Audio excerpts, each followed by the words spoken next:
ERPNext review. So everything you need to know if you're trying to get started or trying to enter ERPNext. So this is a powerful open source ERP system which is designed to manage core business. So those operations like accounting, inventory, CRM, HR, manufacturing, and somewhat much more features all in one platform.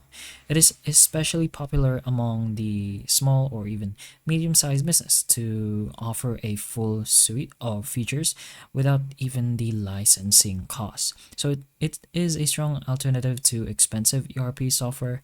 The system is highly customizable through the FRAP network, allowing businesses to tailor workflows, automate process, and centralize data.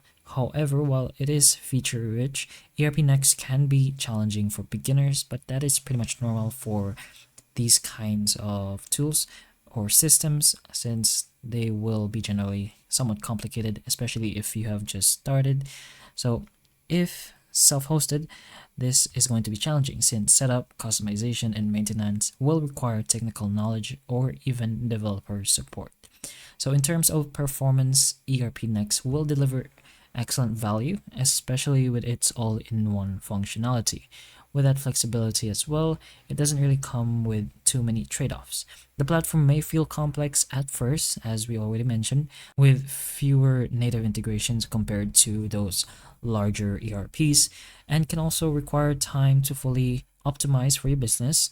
With that in mind, it still remains a top choice for startups and SMBs that wants a scalable and cost-effective system, especially if they have access to those technical resources. But overall, ERP is a high-value ERP solution this year. It is best suited for users who will prioritize customization and cost savings over simplicity and plug-and-play convenience.